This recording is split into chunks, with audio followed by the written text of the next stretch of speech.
Yeah, we're live. 4:38. Way before 7. I have a bunch of stuff I have to do. Excuse me. Have a bunch of stuff I have to do tonight. So we're trying to get on a little bit early. So hopefully you guys have, I'm hoping, have taken a look at the video that I put up today. And that is the video on the 496, which is basically part 2 of the hunt for grunt, the 454 that I did originally, my first motor, and the motor that I built for my dually, so that we could use it as a tow vehicle to tow our race trailer with. And because we had a tired 454, we needed a better one. And I, for years and years, I mean, up until fairly recently, when I was re-looking at this thing, I always thought that that original 454 was not successful. I didn't think it didn't make very much power. In fact, it didn't even make 1 horsepower per cubic inch. It seemed like a lot of trouble to go to the ported bigger valve, 049 heads. And I didn't have that motor, didn't have 049 heads on it. So I had to get those. And the way to do that, we had to put a different camshaft in it. I had to put a different intake manifold on it. We put different headers on it, a carburetor, all of that stuff, and then rebuilt the motor, put a small dome piston on it. So basically, you're completely redoing, completely redoing the motor, but and to not get 1 horsepower per cubic inch. When you could just it seems like you could just take a stock motor almost and put a cam in it and get 1 horsepower per cubic inch. It just has to be a much bigger camshaft. And that's part of the deal, is that the reason that I did that motor and the reason that I chose that small cam, I still think it's too small for even what I was trying to do. But now that I look at the torque curve on the thing, I think maybe it's more right than I thought, especially when I compare it. And you'll be seeing that in part 3, because that's coming up. That will be the video for tomorrow. You'll be seeing that in part 3 when we compare the 496 to it's a 461. I said it's a 468, but it wasn't. It was not bored 60 over. The 496 was bored 60 over, but not the 454. So it was actually smaller than that. It's 461 inches. But at any rate, that one had actually had very good low speed power, if anything. And so it really worked out pretty well. And it was, like I said, it was really fun to drive, especially with the blower on it. Because I mean, it's a crew cab dually, so it's a big, heavy truck. it's all of the truck, and it needed lots of power. It's got dualies on it, so it hooks up. So it needed lots of power to turn the tires. And once we applied that, it was kind of fun. Then you could do the giant dually drifts with it and that kind of stuff. So it was a lot of fun, and it would easily turn the tires, and especially with the blower on it, it was really, really good. As a tangent here, somebody had left a comment about, hey, this thing didn't follow the formula for power, or didn't, the power curves weren't identical when we added boost. Boost didn't just multiply what was there. No, it didn't. It normally does that on a turbo application, but there are things that can change that. In this case, this was a supercharged application, so it's not going to do that anyway, because it's going to lose. I mean, there's power associated with driving that supercharger right off the bat that we don't have with the turbo. And the roots blower becomes less efficient as we go up in engine speed. And in this case, because we're going up near the flow limit of the supercharger, we also would tailor the curve based on that. But the really big thing that changes this is the fact that the intake manifold, the lower intake manifold that the supercharger bolts onto, is completely different than our dual plane intake manifold. Our dual plane intake manifold has a way better torque curve than the short runner or no runner lower manifold that they normally use with a supercharger. It's just a big common open plenum, basically. It's kind of a single plane intake manifold, but not a very good one, because, like I said, it has no runner. Like, wow, you don't need a runner like a boost. Yeah, you do. And that's what changes the power curve dramatically on a turbo application, or even on a blower application. And we ran these on pump gas because we had no compression in it. On the 454, we had more compression. We put a splash of 100 in that one, but and because the boost was higher at any given pulley ratio. But on the 496, we had 8.2 to 1 compression. We only ran a maximum of 7 pounds on it. So all of that was run on pump gas. And the single plane intake, because it's going to make less torque, is going to actually facilitate that too. It's going to make that a little bit easier for you to run on pump gas. But it's definitely going to make more low speed power with that manifold compared to a dual plane manifold, whether boost is there or not. So it works the same way. But that was one of the interesting things that guys made a point of talking about. But the cool thing on this one was that we went up in displacement. So when you go from, a 455 to a stroker 455, it affords you the option to do other things. So what I did was, because we knew we were going to make it a dedicated blower motor back in the day, I made it low compression, because you always make them low compression. Actually, I was more thinking of, if this motor ever found a home, it probably would find a home in a boat. So on a boat, I honestly don't think that a low compression is a bad idea, since you're running it, guys might run it for minutes at a time, roaring across the lake. And, for that, I would rather have a little bit more, I'd like the window to be a little bit wider on the tune, so that you don't get into detonation. And with less compression, that makes life a lot easier. It's a flat top piston, so I like the flat top piston because it has better flame travel, and it's less likely to detonate, in my opinion, than a dome piston is. And so that was a good combination. But when we're going from the smaller motor to the bigger motor, because we went to a bigger motor, we're going to have more torque. You're going to have that right off the bat. We did have lower compression, which we're going to talk about in part 3 as one of the reasons why this thing didn't make quite the same amount of torque, relatively speaking, or at least in the RPM range compared to the 454. But when we did that, it also allowed us to do other things. So we could go up in camshaft from a 203 cam to a 236 cam. Pretty big jump in cam, but again, we went up in displacement. We also put, in my opinion, a better cylinder head. I don't remember doing a back-to-back test comparing this Canfield head to the ported 049 heads that we had on that 454. I don't ever remember running that test. We did compare those ported 049s to the Holley heads, and they were better than the Holley heads. They made more power on the blower motor when we tested it. But I don't remember testing the Canfields, and I thought that the Canfields would be better. So we put those on. I wanted an aluminum head on there anyway, because an aluminum head is going to be less likely to detonate than an iron head, although we did polish the chamber on the 049 heads too, just because Joel, the guy who ported it, put bigger valves in it, ported it, and then did chamber work too, and to smooth it out. And I think that that's on an iron head, that's probably a good idea. Even if you just make it look pretty, I think it's going to yield dividends there, and it's going to make it less likely to detonate based on from the hot spots basically in the combustion chamber. There could be other reasons why it does that, but from those things, it should help that. So we were able to put more camshaft in it. We were able to put more cylinder head on it. So I think that those heads flowed better than the 49 heads did. And we continued with a dual plane intake manifold. We went with a RPM air gap. And then, as you saw, let me know what you guys think. Did you guys, who liked some guys are saying that the best thing that they liked about it was the fact that I put a carb spacer test in there. I snuck a carb spacer test in there along with all the other blower testing. So the carb spacer, what did you guys think about that?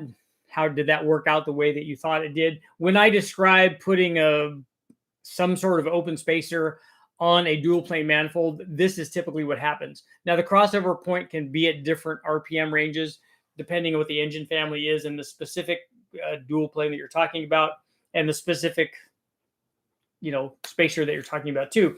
But this is kind of what I normally see. It makes less power down low, makes more power up top. Sometimes it's only at the very top, whatever. That's why whenever somebody asks me about carb spacers, they want an absolute. Well, what happens on dual planes? I'm like, but what dual plane and what engine family? Because if I've tested it, chances are the test that I did on that particular application didn't turn out exactly like they did on a big block Chevy or a small block Chevy or whatever other combination I tested on. There's very rarely are there universal things that just hold true, that we want to be like these black and white things just to make life easy for people. And it's not. Unfortunately, that's why I have so much testing to do. But I did the adapter, the carb spacer test. That worked out good. And then we put the blower manifold on it and put the blower on it, and then it really started to come alive. And as you saw from the different pulley ratios, if you watch the video, we went up and up and up in boost, and even did with one of the pulley combinations, ran the thing out to 6,500 or so, and it was still, it had a hydraulic roller camshaft in it and had enough spring rate and all that in the Canfield heads, so we could rev it out there safely. It did have rockers on there and we've used them a lot, especially back in the day, that I don't really like that much. They're the stainless steel rockers, strong certainly, but very heavy. I like the aluminum roller rockers better for this kind of thing, especially in this RPM range. You're not going to get, we don't have enough spring rate and enough, I don't know, valve train harmonics to cause a lot of deflection, I think, in the street oriented like aluminum rockers, especially good ones, Crane Gold ones or the Comp Gold ones. Those are pretty good. So I like those rockers better. They're lighter. They don't require as much valve spring pressure. And so, I just think it's a better choice. But this is what I had. This is what we use. And in running these, we have on occasion run into valve float earlier than we would normally, going to a lighter set of rockers. But the combination worked well. And like I said, we ran different boost levels. And so the nice thing about this, and this will be coming up in part 3, is I'll be able to compare the 454 combination to the 496 combination with that same blower with the same pulley ratios, because we ran them the same. So we'll know what power they made, what the boost was on each one of them, and the whole boost curves basically. And then we'll also be able to know, because obviously the smaller motor is going to have more boost, because if you spin the blower the same on a smaller motor, especially a less efficient one that has a smaller camshaft and yada yada, then you're going to see more pressure. Pressure is just resistance basically to flow. So the boost pressure is going to be higher. And so I know you think, well, if the boost pressure is higher, it's going to make more power. No, the 496 made more power with a lower boost level, spinning the blower the same. That's normally what happens. But this also allows us, because we ran different pulley ratios, it also allows us to match the boost of the two blowers. So what do they make at the same boost level? And I'll probably have to figure out, okay, at what point are we trying to match boost at? Are we trying to get the pulley ratio so it matches the boost at the same power peak, at the same RPM? Because the two make peak horsepower obviously at different RPMs. One's got a 236 cam, one's got a 203 cam. There are different displacements and stuff. So, we have all of that, but there's a lot of good data there.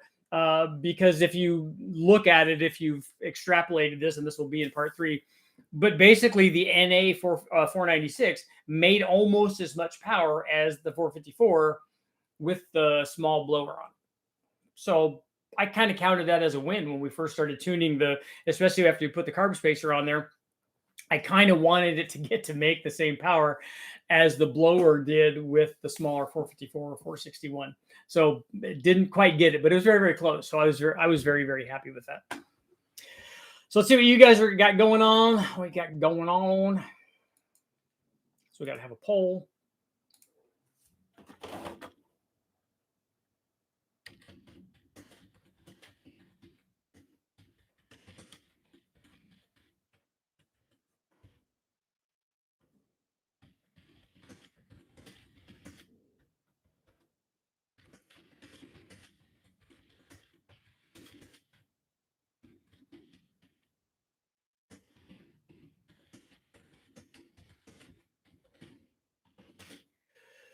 Okay, would you pick an NA stroker motor over a boosted smaller motor for towing? So would you like the NA stroker or the bigger motor, NA, or a boosted smaller motor for towing? So the way that this is phrased, this yes or no question. Because that's how polls are. Let's see what guys got going on. Good evening. Fairly early, just watched the 496 video. See, it's all fresh in your mind now. I'm weighing my big block Mopar 440 versus diesel 12V swaps, pros and cons. It's really hard to beat. I know guys with big motors want to argue with the diesel guys about towing and stuff, but if you're towing, that's why big rigs have diesels. That really is a better deal. It's going to get better fuel mileage. You're going to make way more low speed power. It's just a better deal for towing for that specific thing. The bigger motor, I like gas motors, if only because I mean, out on the open road, it's pretty easy to find diesel anymore. There's truck stops everywhere, so that's not a big deal. And if I had a big motorhome, I probably won't want to have a turbo diesel, although it's more expensive to buy, and diesel fuel is not cheap. But there are guys that they're diehard gas motors.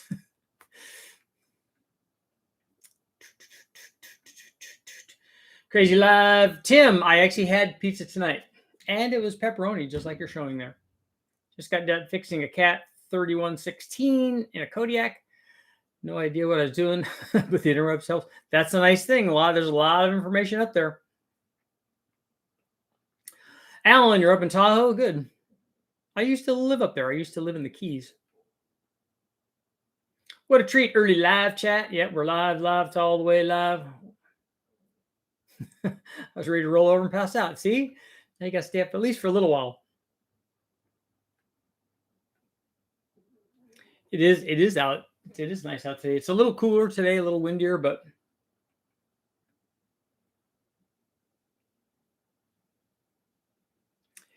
Richard, there's a small buckport head and intake porting service that's claiming some serious numbers. Unsure if you've heard of them. Big Dog Porting. I have. I actually want to do something with those guys because they have done some porting on some of the factory like Cobra manifolds, and they're promising some pretty big things. I've run a lot of ported versions of those way back in the day. It's something I'd like to revisit, though.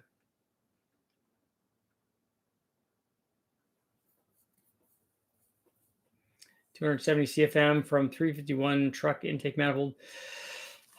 I wish I had access to all the data that we did back with the guys from Extrude Home. They got some really big flow numbers from those manifolds. But the thing is, the flow number itself doesn't always translate to lots of power.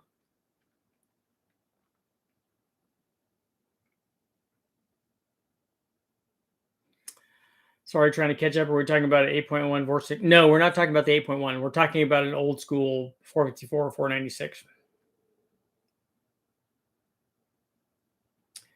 What sort of dynamic compression would you look for on an all motor? I don't ever even consider dynamic compression when I'm putting combinations together.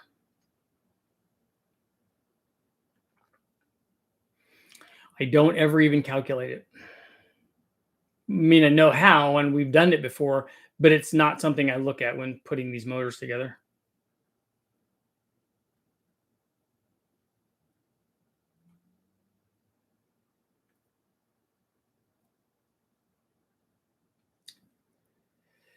Richard, would you be guest speaking at my Mustang Club meeting first Wednesday in the South Bay? What city is it in?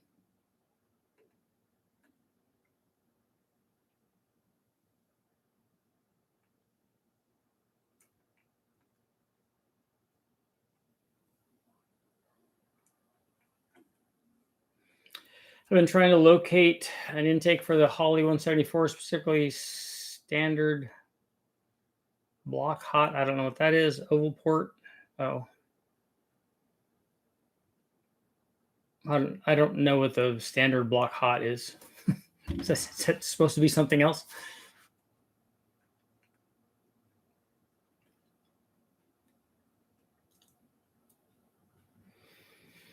I got a message today from somebody that's going to supply some ported 8.1 heads. So hopefully I'll be able to run those.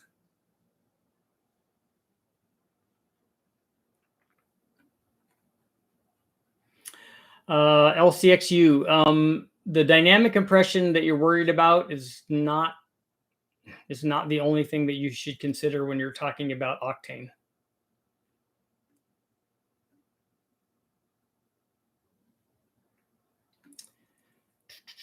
Avalanche 2500 with an 8.1, another 8.1 I'm stuffing into a 70 Cadillac. That would be a good combination.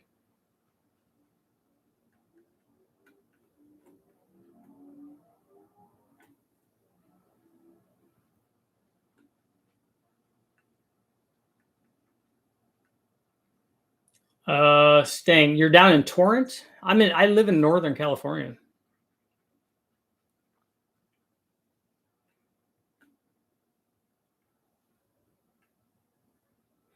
You haven't seen a boosted Olds 350? No, I've never run an Olds that I can remember. I am going to run a Pontiac 350, and that one will definitely get boost, at least a little bit.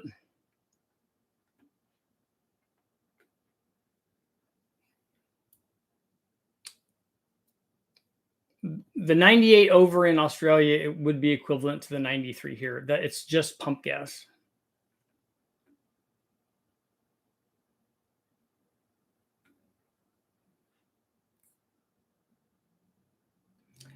Wish I had available funds. I have 3,800 heads ported. I have ported heads for it already. I'm just going to use the ones that we already did. Hopefully they're down at West Tech now. Hopefully those guys, I sent them their money back, so hopefully they came through and shipped the heads off.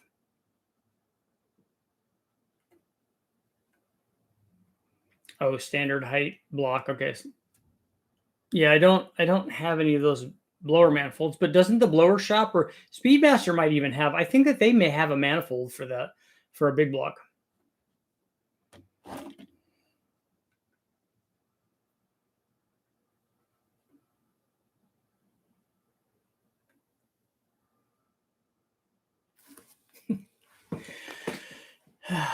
Sometimes you can lead a horse to water.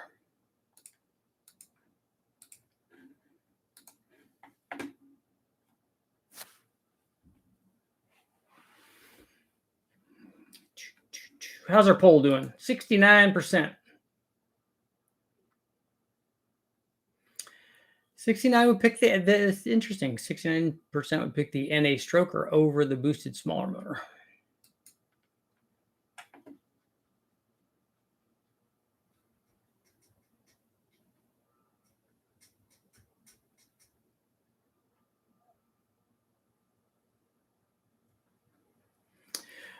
Classic. Yeah, I commute down to West Tech to do the dyno testing. Mira Loma is where that's at.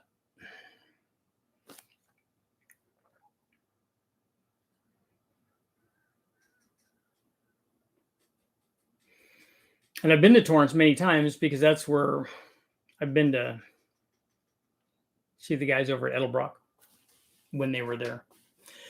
But alas, they are not there anymore.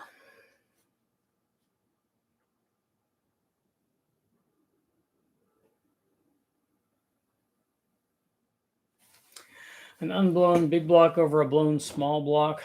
Boosted small block motor costs more money and must be built perfect. Well, if you're starting with a wrecking yard motor, the cost of motors is really the same.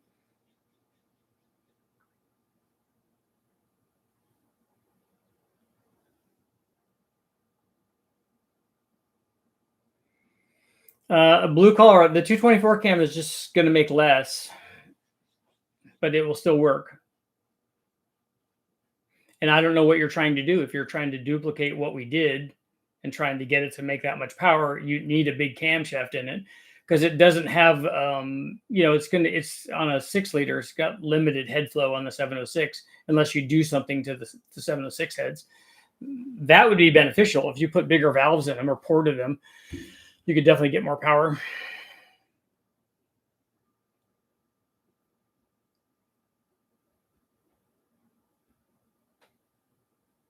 And then that way, if you have more head flow, then you could get away with making that power with a milder camshaft. And that's always a good deal because then you have better idle quality and stuff.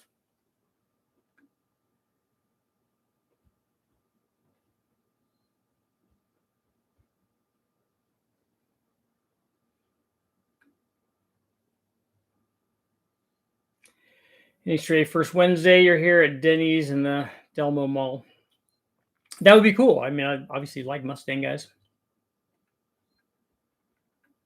Mustang dudes. I've owned Mustangs. A few of them. 1, 2, 3. At least 3. 4. Because I had a few 5-liter ones for when we were racing.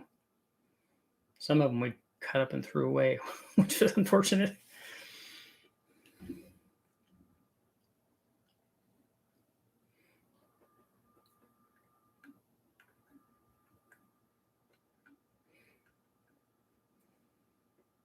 I don't know that I can tell you that your JM, your thing about the small blocks having to be built properly.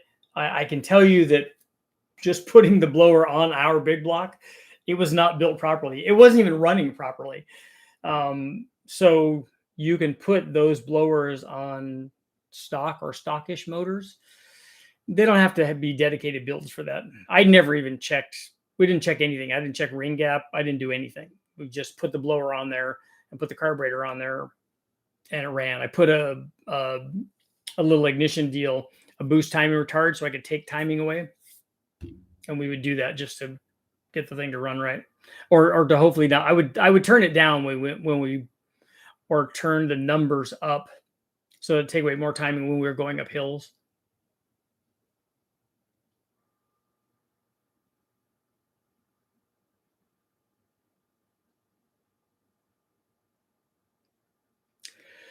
Ricky had a 65 notch, a Hypo 289, a pony interior GT. It was all of the things, 4-speed, 4 series gears, all of that.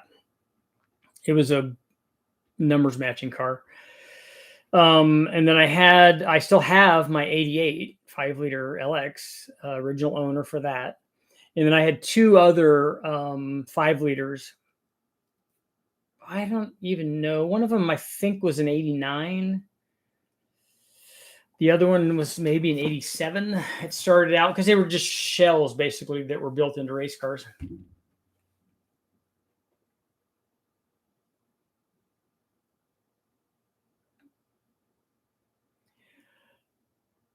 What year did you have in the past that you liked besides your Metro? I've never owned a Metro. I've owned a Sprint, but that's not a Metro. A Sprint Turbo, because they never had a Metro Turbo. The Ford GT,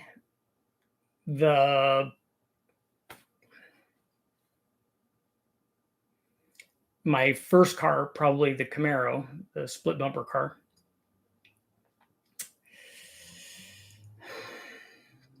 What else? I had briefly, never even drove it, 69 tri-power big block Corvette. That'd have been a good one.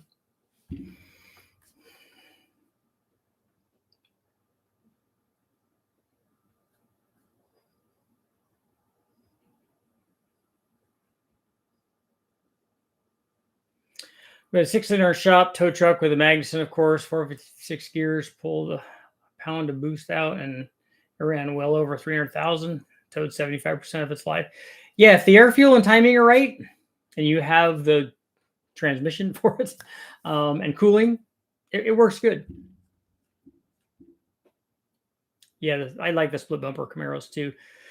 I like mine. Mine was a rally sport, but it was otherwise kind of a base. It was a 2-barrel motor originally.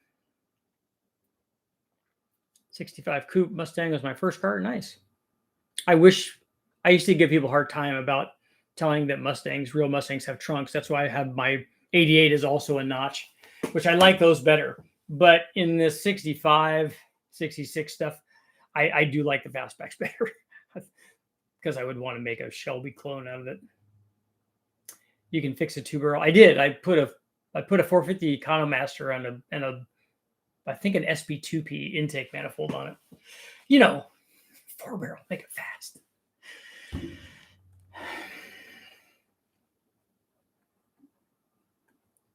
Yeah, I do. I like the split bumper front end the best on those. My girlfriend at the time had a 71 SS, original 4-barrel car, but hers was not a split bumper.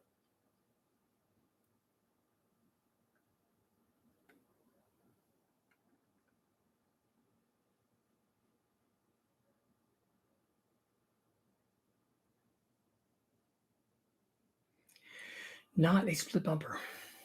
Their family also had a 65 Corvette. It's pretty cool. And a 240Z.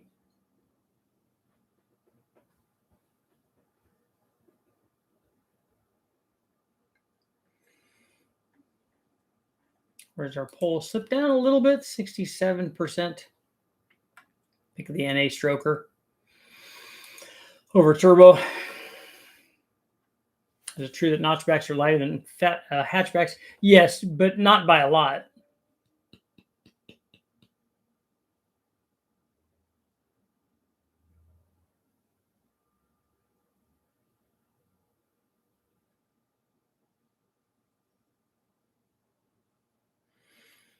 So you want no brakes. You want a mild cam that's a DOD and VBT cam?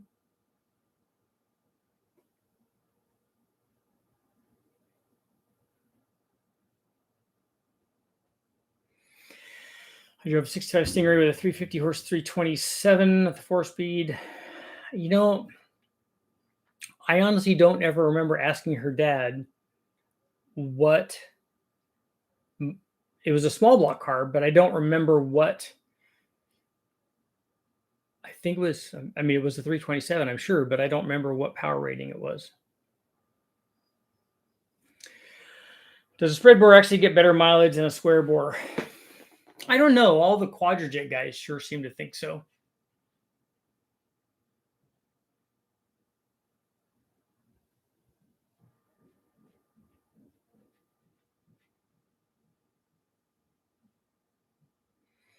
Can you build a high revving Hemi? You mean like a Gen 3 Hemi? The newer ones or an older one? And the answer is yes to both of them because people have done that a lot.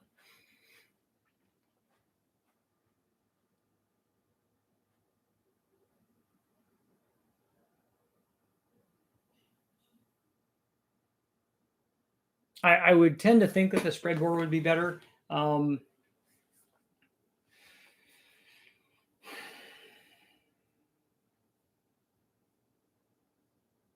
But the tune would be ultra critical though.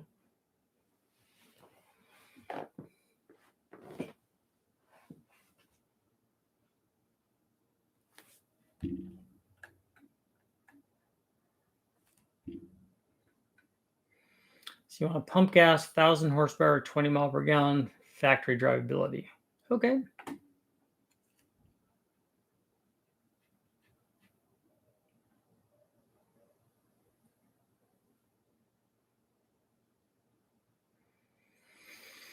So blue collar, you have a friend that has an 8.1 with a ZF manual trans. Did they still do torque limiting for the manual trans vehicles? Is that still in the programming? Edelbrock made a Victor intake for the Oldsmobile. That's been a long time coming.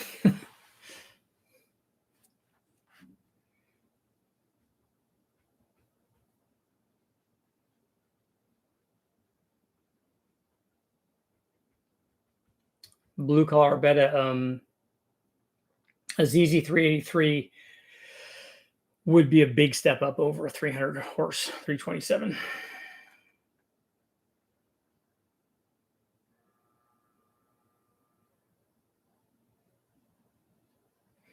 Is a 7.3 Godzilla reliable motor? I mean, it must be from in a factory application. Otherwise, I don't know. I don't know if I've ever even seen one except on, online, on the line.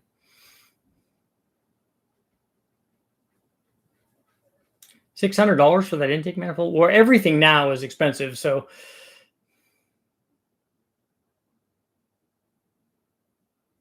never seen a tune for one, but the 8.1 guys seem to swear that tune is night and day.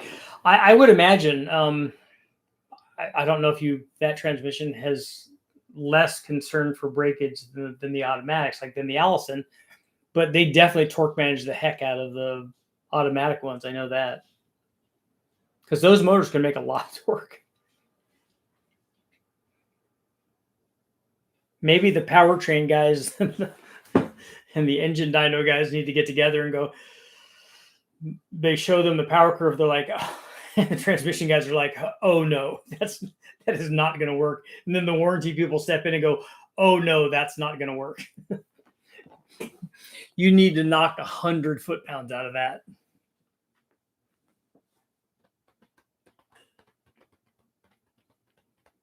Performers 450. It seems like the Performer would be a harder mold than a single plane. Although it's probably now more expensive to make, molds. Oh, excuse me, to do all that. Oldsmobile tax, yeah.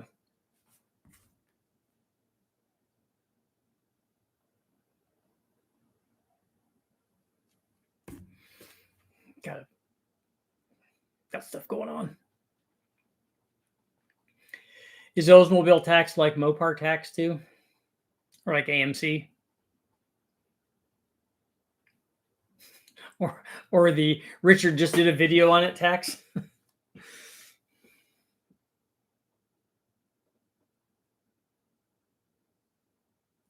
I wish there was more than one intake for the Grand National.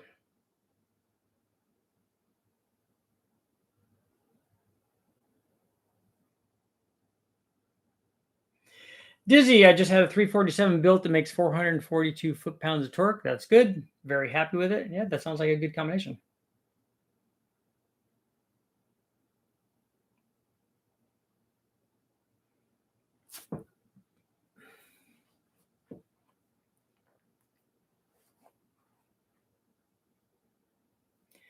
Trying to be humorous with the above unreasonable expectations. We all have that. 50 miles per gallon, 1,000 horsepower, idles with 20 inches of vacuum, all those things.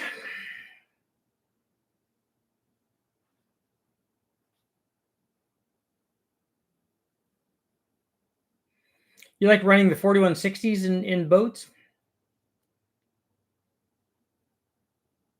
It seems like every time we try to run a 4160 on the engine dyno that we run into a situation where we want to change the jets.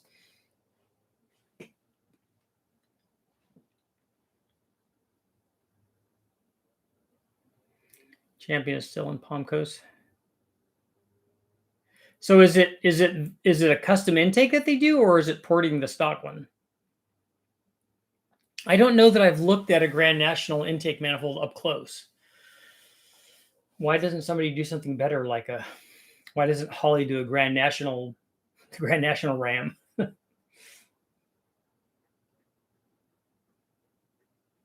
Oh, Champion does both. Okay.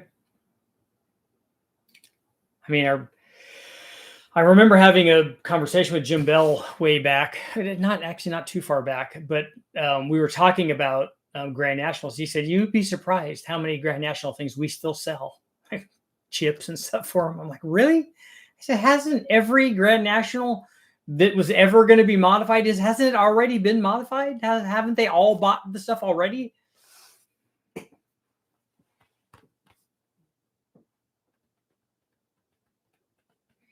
They do aluminum heads too. Grand Nationals are too expensive. Grand Nationals are not cheap anymore, yeah.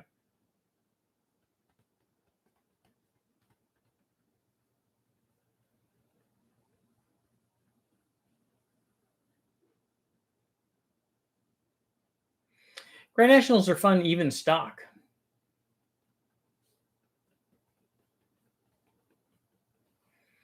There's a lot of cool stuff then. Get an Edelbrock Performer for $50 and a carb for $100. Choice of headers for $100. I know a guy with 10 acres of stuff. That's nice. We don't have Grand Nationals in New Zealand. It's a 3.8 liter turbo V6. Back in '86, it was the fastest thing going unless you talk to the Corvette guys and they say, oh no, Corvette was faster. But it wasn't. I saw lots of stock Grand Nationals beat lots of stock Corvettes. Folks had a 19,000 original mile 87. Nice. The late 90s, I wanted that car so bad. They had a lot of good cars in the 90s. So I was thinking about that when I was running today, and I was thinking about, I like a lot of 80s cars, but the 90s had good cars too. Like I really like the twin turbo RX-7, the NSX, the Super Turbo. There was lots of cool stuff.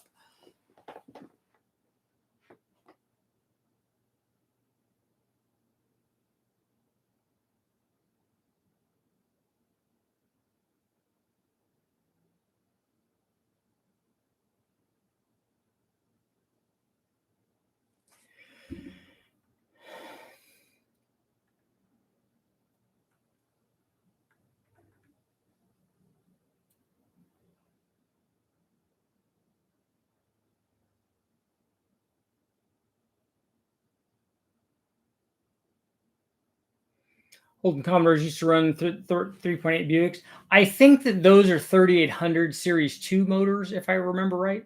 Like, so I think that, I don't know if they go back far enough. Do they go back into the 80s on the Holden Commodores where they're running 3.8s? I know that the 3800, the Series 2 motor is very common in Australia, but I didn't know if they went that far back.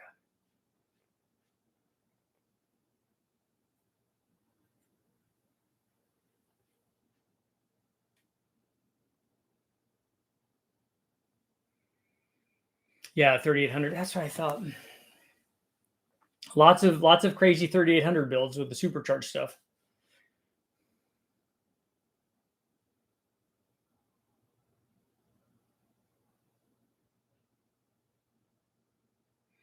Brakes. There would definitely be a limit on how much power you could make with a given octane. I don't know what that number is, but there would definitely be a limit. And we've talked about this many times. There would be a lot of other things that are not just cylinder pressure, or because there are a lot of other things that determine the detonation threshold. Are you trying to do it with the water temperature at 200 or 210 degrees? Are you doing it with 150 degree underhood air because you don't have a good cold air system on it? There are a lot of things. Do your combustion chambers have hot spots built into them? There would be a lot of things that would go into what that number ultimately would be. But yeah, and you would, because of the timing that you'd have to take away on pump gas, you're just not going to make a ton of power. 91, 92 Camaros, the Turbo Trans Am is also the Trans Am Grand National.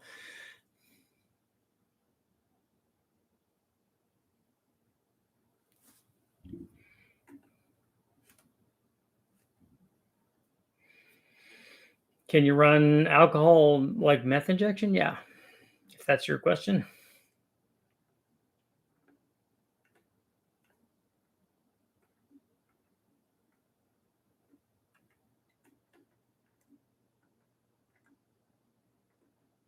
I'm scrolling back.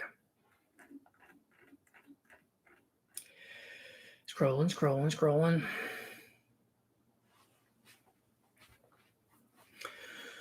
The problem with methanol injection, as we talked about, is distribution. Can you get it the same amount in all the cylinders? You want to get the same amount of fuel and the same amount of air, and then the same amount of this thing that you're using to stop detonation. You want to have the same amount of that in all the cylinders. That can become problematic.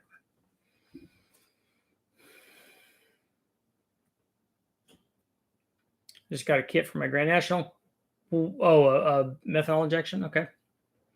So the injection itself is not really going to add any power, but the nice thing on a Grand National is more timing, more boost.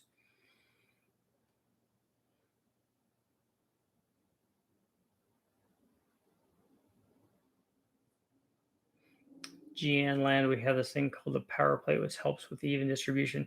It helps with the even distribution to all the cylinders using a water methanol injection.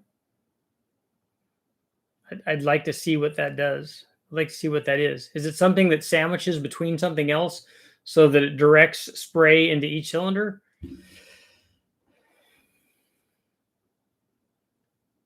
The ACR Neons, I like those cars as well, but with a turbo.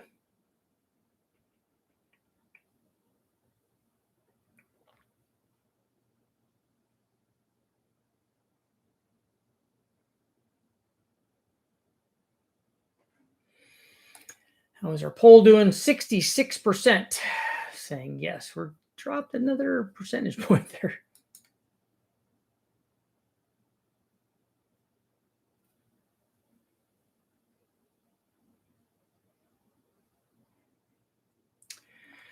Let's see. RJC power plate.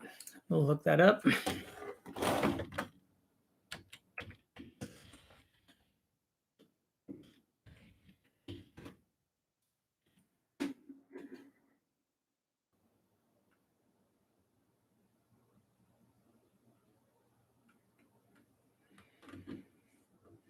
Oh, okay.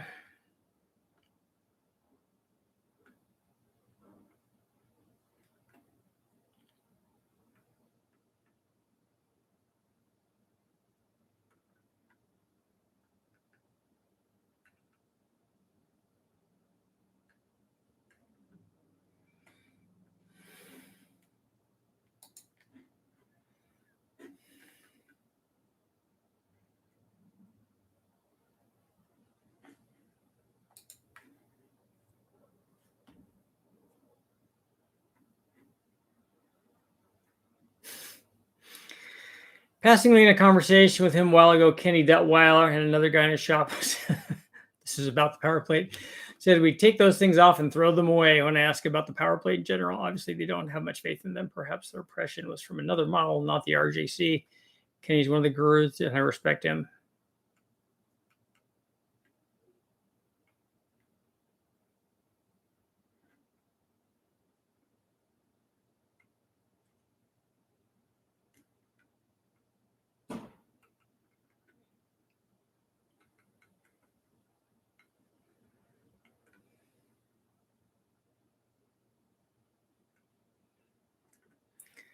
So you got guys. From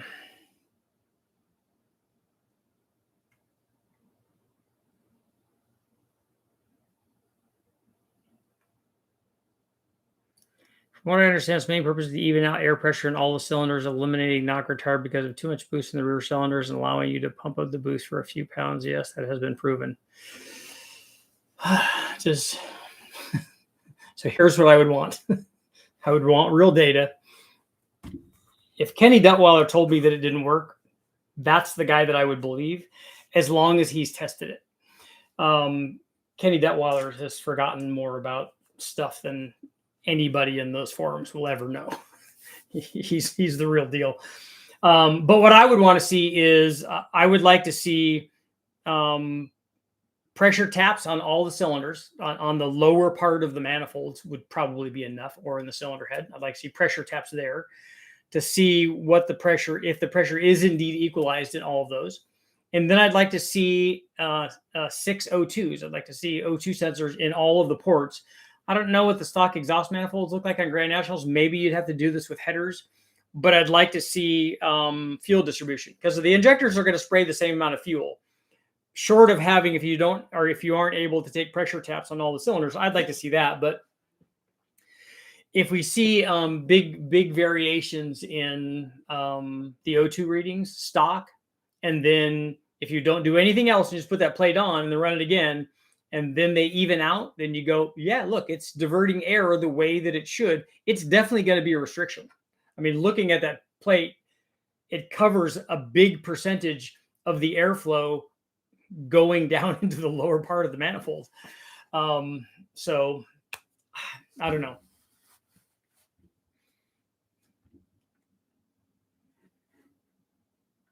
I don't know. Terry, what's up? I still am on Top Chat.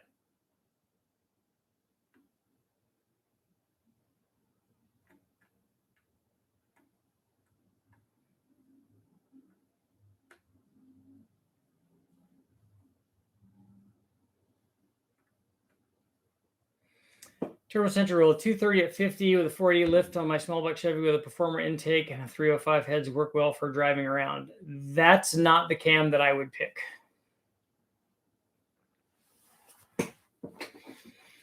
A Performer intake manifold, is it an RPM air gap? An RPM air gap, maybe a 230 cam. Otherwise, I would pick like a 224.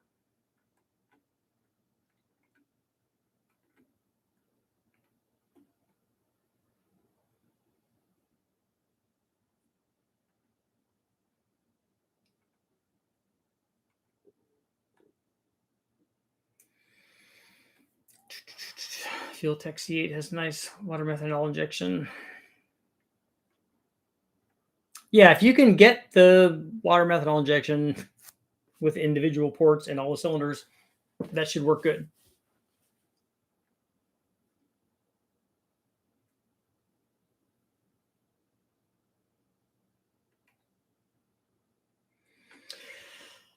Yeah, reloading. There's the smaller cam worked okay.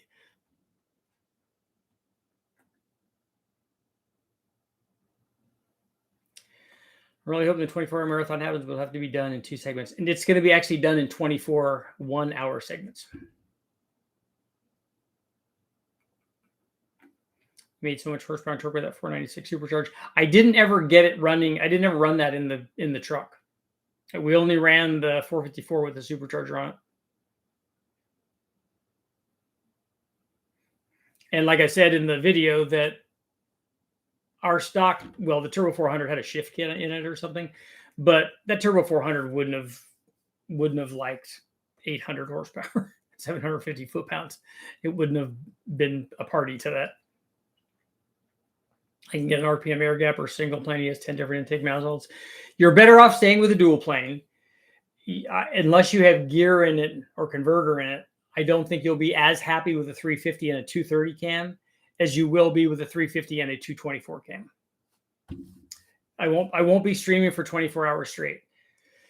I don't think YouTube will allow me to do that, and I wouldn't want to do that anyway. It's better for me if I do it in 24 segments.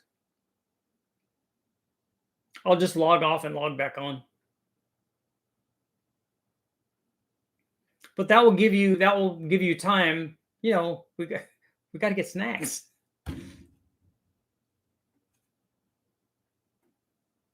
I believe 87 octane is a must-have for towing long distances. So when you're towing, you put 87 octane in. I mean, the naturally aspirated 496 would easily tow with 87 octane.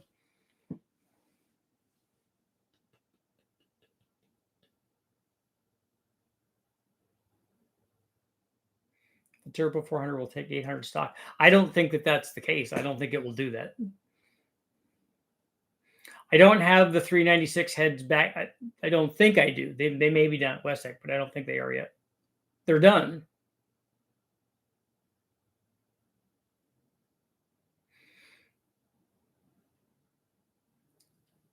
$224 cam with 10-to-1 compression.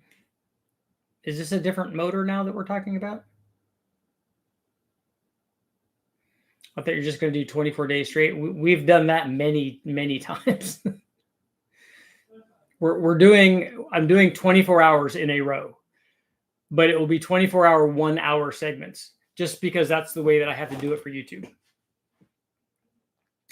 Admiral, it might not be 10-minute breaks. It might just be enough time for me to click on and click back off, or for me to run downstairs and go to the bathroom or grab some popcorn or whatever.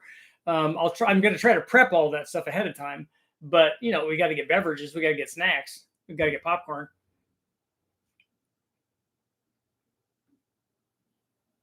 Uh-oh, fire alarm.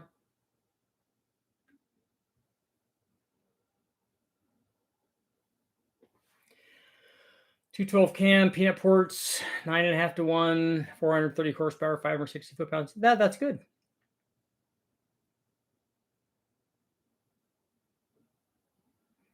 $350 with 305 heads, said to be 10.2. Yeah, why are you putting 305 heads on it?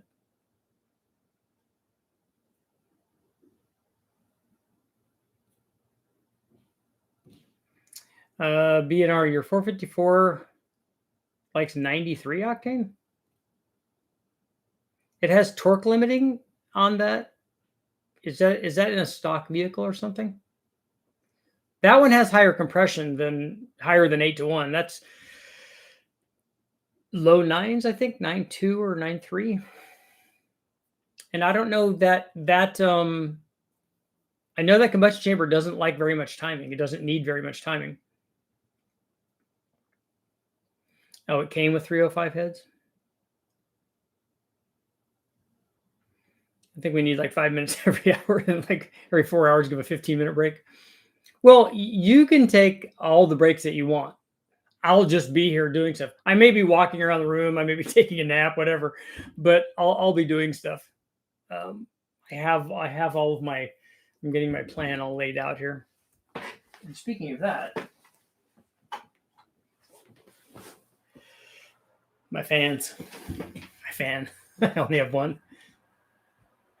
So we're going to close out our poll. 67%. Put a Hypertech tune on it. Yeah, it actually works. Yeah, if you have a situation where the thing doesn't have where it's rich and it doesn't have the timing that it needs, and you change those, it should add power.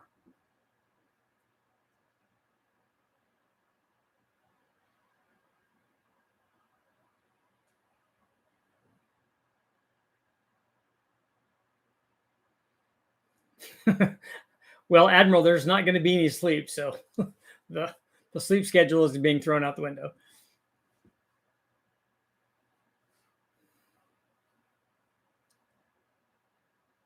Should do a marathon at West Tech. The service is too bad at West Tech. Their internet service is not good. It's not good enough to do that.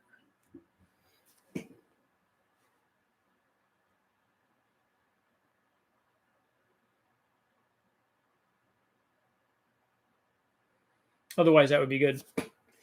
But on that note, it is time to go. I have to get going. I guess I have to do.